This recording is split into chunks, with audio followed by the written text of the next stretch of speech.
Welcome back, guys.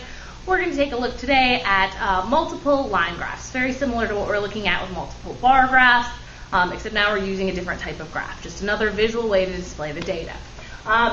You'll notice multiple line graphs, they compare related sets of data that change over time. So again, let's just review the parts of our graph that every graph needs to have.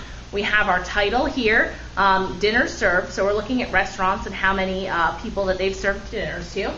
Then on our x-axis along here, you notice we have the day. So this is over a span of 6 days. On my y-axis, I have the number of diners served, and we picked an appropriate scale for that. You'll notice we're going up by 20s on our scale here. You always want to be consistent in your scale. The other thing you'll notice that you absolutely have to have when you have multiple graphs is a key. This is telling me which colors relate to which item.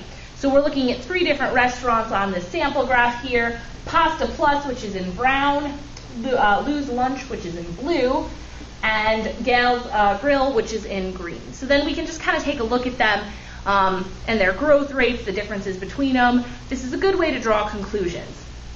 So if you just want to look at this, if we start with Pasta Plus, you'll notice that there's an increasing trend in that graph. It's slowly getting more customers. It's slowly getting more business as it goes. So they seem to be doing pretty well for themselves.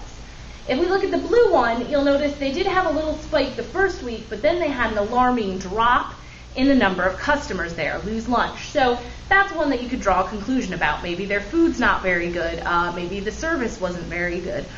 Something caused a giant drop in the number of customers or diners that went there. So this is a business that's going to start struggling now because they don't have a lot of diners.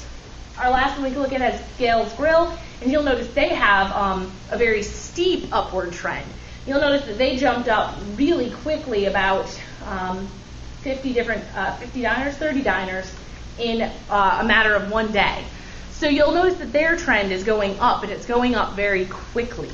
So that might help you to understand maybe this is a really good restaurant. Maybe this is something that you want to go see.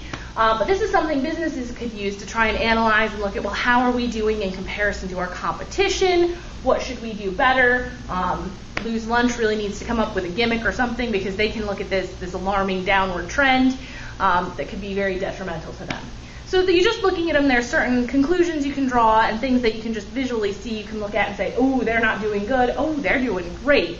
Whereas if you're looking at just plain numbers, you can't always see that right away. So again, just another way to visualize. All right, we'll take a look at another one, and we'll go over some questions of this one as well. So again, you'll notice we have all the parts of our graph.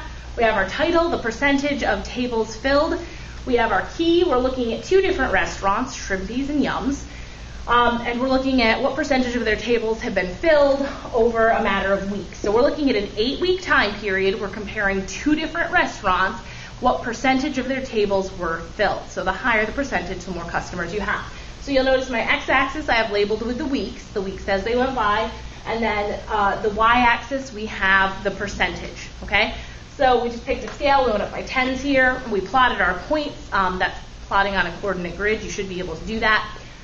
So now we're just going to try and interpret and answer some questions about this. So what percentage of Yum's tables were filled in the 4th week of its operation? So Yum's is the green line.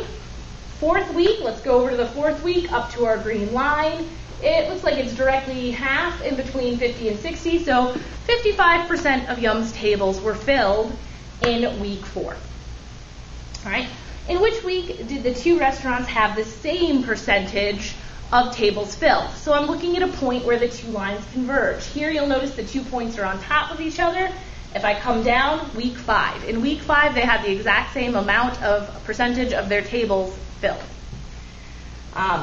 What is the approximate difference in percent of filled tables for the 2 restaurants in their 3rd week of operations? So you heard the word difference.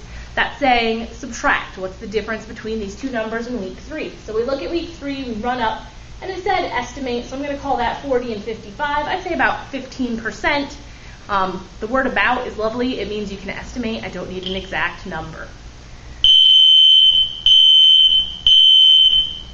We're going to call that good for today because the fire alarm's going off and you all need to evacuate your houses now. If you have questions, you know what to do.